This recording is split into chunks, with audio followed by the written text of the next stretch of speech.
अपनी लाइफ में आप इन 2 पर्सनालिटी में से कोई एक पर्सनालिटी बन सकते हैं।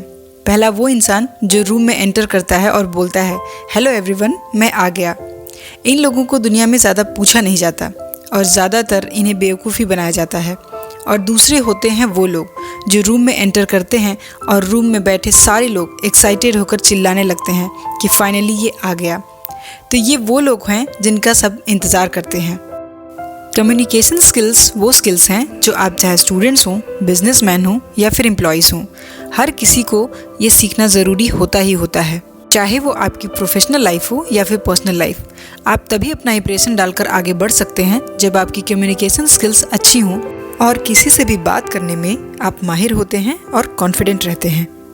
मुझे उम्मीद है कि ये वीडियो पूरा देखने के बाद आप सेकंड कैटेगरी वाले लोगों में ज़रूर शामिल हो जाएंगे। तो वीडियो स्टार्ट करने से पहले एक छोटी सी रिक्वेस्ट है कि अगर आप मेरे चैनल पर पहली बार आए हैं तो चैनल को सब्सक्राइब ज़रूर कर लें। यहाँ पर आपको ऐसी ही वैल्यूएबल वीडियोस देखने को मिलती रहेंगी। तो चलिए आगे बढ़ते हैं। तो आज के इस वीडियो में हम एक बहुत ही इंटरेस्टिंग टॉपिक पर बात करेंगे, कम्युनिकेशन स्किल्स। इस वीडियो में हम ली लाउंडसे की book how to talk to anyone से इम्पॉर्टेंट 7 स्किल सीखेंगे। पहली स्किल जो आपको बताएगी कि किसी पर्टिकुलर पर्सन से रिस्पेक्ट पाने के लिए आपको किस तरह से बात करनी है। सेकंड, आपको ऐसा क्या करना है कि कभी भी बात करते हुए आपको ये ना सोचना पड़े कि अब मैं आगे क्या बोलूँ। थर्ड, जब भी आपसे कोई पूछे कि बताओ तुम क्या करते हो, तो उस समय आपको क्या जवाब देना चाहिए। फोर्थ, ऐसा क्या करें कि आपके पास हमेशा कुछ न कुछ बोलने के लिए इंटरेस्टिंग टॉपिक हो। फिफ्थ, जब आपको किसी इंसान से बात करने का मूड ना हो और आप उससे बात करने में बिल्कुल भी इंटरेस्टेड ना हो और हमें लगता हो कि वो अपना मुंह बंद रखे, तो फिर उससे कैसे बात करें। सिक्स्थ, हम लोगों को किस डिफरेंट तरीके से थैंक यू बोलें कि वो हमें पसंद करने लगें। सेवेंथ, क्या कोई स्पेशल तरीका है बात करने का जिससे लोग समझने लगें कि आप उनकी फैमिली जितनी क्लोज हो। तो आइए जानते हैं इन सीक्रेट कम्युनिकेशन स्किल्स को, जो कि बहुत ही कम लोगों को पता होती हैं। तो वीडियो बहुत ही इंटरेस्टिंग होने वाली है, इसे पूरा ज़रूर देखिए ताकि आप कोई भी पार्ट मिस ना करें। तो पहली स्किल है कि हम किसी पर्टिकुलर पर्सन से रिस्पेक्ट पाने के लिए किस तरीके से बात करें। इसलिए ऑथर ने 2 तरीके बताए हैं। पहला तरीका है यू कम्युनिकेशन। अगर मैं आपसे पूछूं कि आपकी लाइफ में सबसे ज़्यादा इम्पॉर्टेंट इंसान कौन है, तो आप बहुत से लोगों का नाम लेंगे, भाई, बहन, माँ बाप या फिर हस्बैंड या वाइफ। लेकिन ये सच है कि मैक्सिमम लोगों की लाइफ में सबसे इम्पॉर्टेंट इंसान वो खुद होते हैं। अगर आप किसी से बात करते समय सेंटेंसेस को इस तरीके से बोलेंगे जिसमें दूसरे इंसान की बात हो, तो वो आपको पसंद करेंगे ही करेंगे। फॉर एग्जाम्पल, अगर एक लड़की आपसे ये कहती है कि मुझे आपके सूट का कलर अच्छा लग रहा है, क्या आपको ये कॉम्प्लीमेंट ज़्यादा अच्छा लगेगा या फिर दूसरा जो कि दूसरी लड़की बोलती है कि ये कलर तुम्हारे ऊपर बहुत अच्छा लग रहा है। वैसे ही अगर कोई आपसे कहता है कि ये एक अच्छा क्वेश्चन है, लेकिन दूसरा इंसान कहता है कि तुमने एक बहुत ही अच्छा क्वेश्चन पूछा है, तो इसमें भी आपको दूसरा कॉम्प्लीमेंट ही ज़्यादा पसंद आएगा, क्योंकि इसमें आपके बारे में बोला गया है। तो सेंटेंसेस को थोड़ा सा चेंज करके आप किसी को भी बहुत ज़्यादा इन्फ्लुएंस कर सकते हैं। अब कई लोगों को डायरेक्ट अपनी तारीफ ज़्यादा पसंद नहीं आती और उन्हें लगता है कि सामने वाला उनकी चापलूसी कर रहा है, उनकी बटरिंग कर रहा है, और स्पेशली तब जब दूसरा इंसान आपसे अच्छी पोजीशन पे हो, उसका लेवल आपसे थोड़ा ऊपर हो। तो ऐसे लोगों को इन्फ्लुएंस करने के लिए हम इनके बेस्ट फ्रेंड्स या फैमिली के सामने इनकी तारीफ कर सकते हैं, जैसे कि वो एक बहुत अच्छे और समझदार इंसान हैं, वो सबका ख्याल रखते हैं।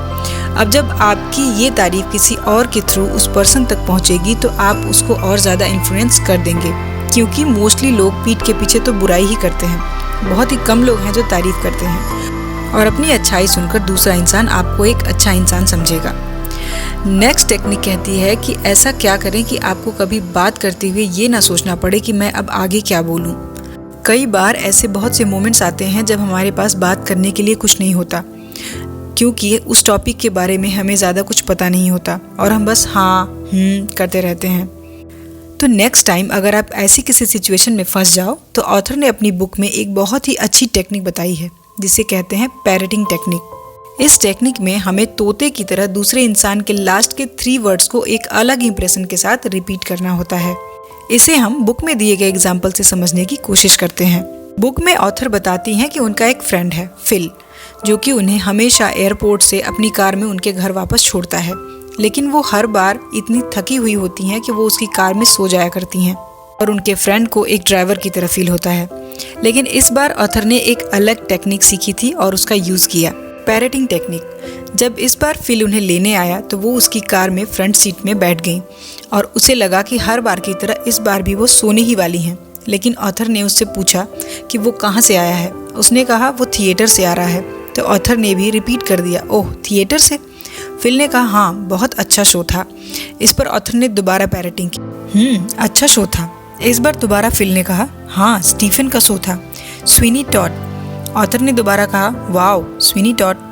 ऑथर कहती हैं कि बार बार बस एक अलग इंप्रेशन के साथ अपने फ्रेंड के लास्ट के 3 वर्ड्स को रिपीट करती रहीं और ऐसा करते करते उनकी कॉन्वर्सेशन तब तक चलती रही जब तक वो घर नहीं पहुंच गई। और इस बार जाते जाते फिल ने कहा कि आज तुमसे बात करके मुझे बहुत अच्छा लगा, जबकि ऑथर को शो के बारे में कुछ भी पता नहीं था। नेक्स्ट टेक्निक कहती है कि जब कोई आपसे पूछे कि आप क्या करते हैं तो उसे हम कैसे जवाब दें। तो ये टेक्निक कहती है कि सिर्फ ये मत बोलिए कि मैं एक इंजीनियर हूँ या फिर मैं एक जिम ट्रेनर हूँ। अगर हम चाहते हैं कि लोग हमें इंटरेस्टेड हों तो हमें हमेशा अपने प्रोफेशन के साथ एक छोटी सी स्टोरी सामने वाले पर्सन के अकॉर्डिंग ऐड कर देनी चाहिए। फॉर एग्जाम्पल, अगर आपसे एक यंग मदर पूछती है कि आप क्या करते हो तो आप उसे ये कहने के बजाय कि मैं एक लॉयर हूँ, आप ये कह सकते हैं कि मैं एक लॉयर हूँ और मैंने ऐसे कई केसेस लड़े हैं जिसमें मैंने मदर्स को उनकी प्रेगनेंसी के टाइम पर मैटरनिटी लीव दिलवाई है ताकि वो अपने हेल्थ का पूरा ख्याल रख सकें। इसी तरह से अगर यही सवाल एक बिजनेस ओनर आपसे पूछता है तो आप इस तरह से कह सकते हैं कि मैं एक लॉयर हूँ और मैंने रिसेंटली ऐसा केस लड़ा है जिसमें एक एम्प्लॉयर को सजा हुई है क्योंकि उसने अपने एम्प्लॉय से जॉब इंटरव्यू के टाइम पर पर्सनल सवाल पूछना स्टार्ट कर दिया था। इस तरह से एक छोटी सी स्टोरी ऐड कर देने से लोगों को आप में ज़्यादा इंटरेस्ट होगा। नेक्स्ट टेक्निक कहती है कि हम ऐसा क्या करें कि हमारे पास हमेशा कुछ न कुछ बोलने के लिए इंटरेस्टिंग टॉपिक हो। तो मान लीजिए आप किसी इंपॉर्टेंट पार्टी में जा रहे हैं, आप अपने बेस्ट कपड़े सेलेक्ट करते हैं, उससे मैचिंग शूज़, एसेसरीज, टाई वगैरह सब कुछ देखते हैं, अपने बालों को सेट करते हैं। और ये सब कुछ इम्पॉर्टेंट भी है क्योंकि पहला इंप्रेशन इन्हीं चीज़ों से बनता है। लेकिन उस पार्टी में अगर आपके पास कॉन्वर्सेशन के लिए कोई टॉपिक ही नहीं होगा तो फिर आप बात शुरू कैसे करेंगे। ऑथर कहती हैं कि जैसे आप अपनी अलमीरा में पड़ी हुई कोई भी ड्रेस निकाल कर पहनकर पार्टी में नहीं चले जाते, उसी तरह से अगर आपके पास टॉपिक नहीं है तो आपको पार्टी में जाने से बचना चाहिए। एक ऐसा कॉन्वर्सेशन टॉपिक जो हमेशा लोगों को पसंद होता है वो है न्यूज़।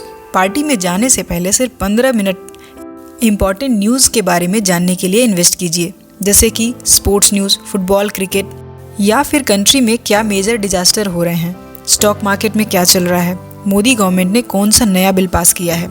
अगर आप लेटेस्ट न्यूज़ जानते हो और पैरेटिंग की कॉन्सेप्ट को यूज़ करते हो तो आप बिना कंफ्यूज हुए देर तक लोगों से बात कर सकते हैं। नेक्स्ट टेक्निक कहती है कि जब हमारा किसी इंसान से बात करने का मूड ना हो और वो हमें लगता हो कि वो अपना मुंह बंद ही रखे तो हम उससे कैसे बात करें, उसे क्या बोलें। इसके लिए ऑथर ने एक कमाल की टेक्निक दी है जिसे कहते हैं द ब्रोकन रिकॉर्ड। ये टेक्निक कहती है कि अगर कोई हमें बार बार एक ही सवाल पूछता रहता है तो हमें भी बार बार एक ही टोन में और एक ही जवाब देना चाहिए।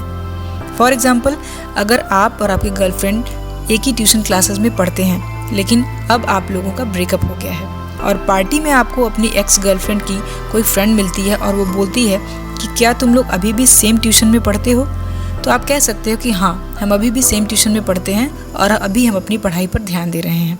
अगर वो दोबारा आपसे पूछती है कि क्या तुम लोग अभी भी सेम ट्यूशन में पढ़ते हो तो आप सेम टोन में वो आंसर दे सकते हो कि हाँ हम सेम ट्यूशन में पढ़ते हैं और अभी हम अपनी पढ़ाई पर ध्यान दे रहे हैं।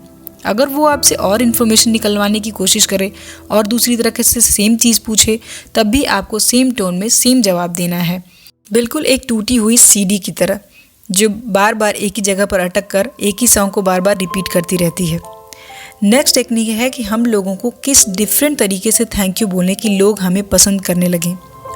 ऑथर कहती हैं कि कभी भी थैंक यू को अकेले मत बोलिए, दूसरे इंसान को ये बताना ज़रूरी है कि हम उसे किस चीज़ के लिए थैंक यू बोल रहे हैं, क्योंकि लोग एक दूसरे को इतनी बार थैंक यू बोल चुके होते हैं कि थैंक यू सुनकर उनको कोई फ़र्क नहीं पड़ता।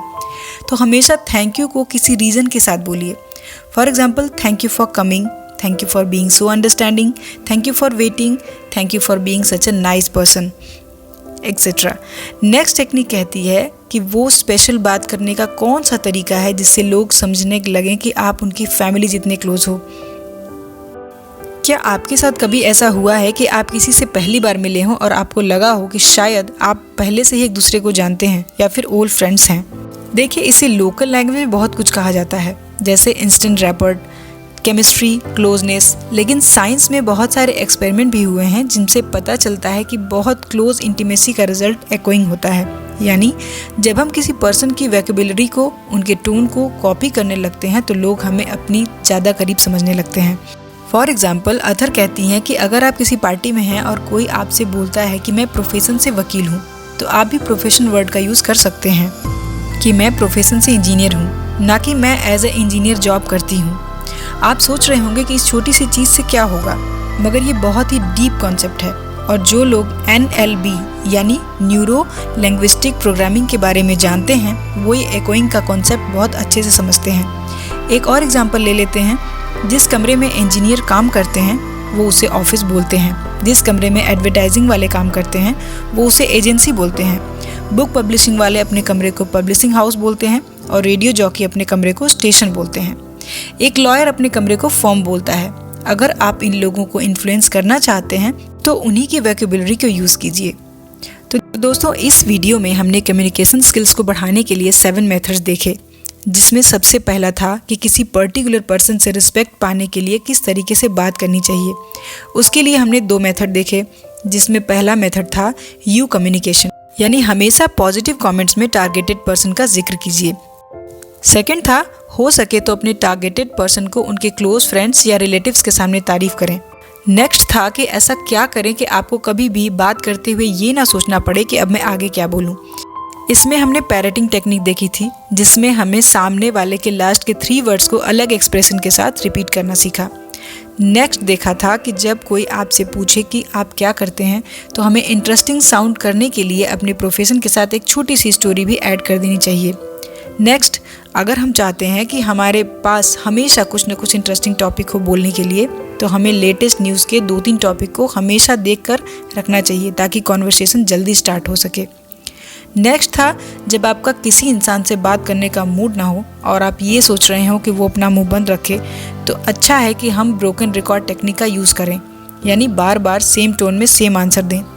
नेक्स्ट टेक्निक कहती है कि हमें लोगों को सिर्फ थैंक यू नहीं बोलना है, बल्कि उन्हें ये भी बताना है कि हम उन्हें थैंक यू क्यों बोल रहे हैं। नेक्स्ट टेक्निक कहती है कि अगर हम चाहते हैं कि लोग समझें कि हम उनके फैमिली जितने उनके क्लोज हैं, तो हमें उनकी ही वोकैबुलरी और उनके सेम टोन को यूज़ करना चाहिए, यानी एको टेक्निक। आज की वीडियो में इतना ही गाइस। आई होप कि वीडियो आपको ज़रूर पसंद आई होगी और वीडियो से आपने कुछ अच्छा ज़रूर सीखा होगा। वीडियो में कोई भी बात आपको पसंद आई हो तो कॉमेंट में ज़रूर बताइए। वीडियो पसंद आए तो लाइक और चैनल को सब्सक्राइब करना बिल्कुल भी ना भूलें। मिलते हैं अगले वीडियो में। अपना कीमती समय देने के लिए धन्यवाद।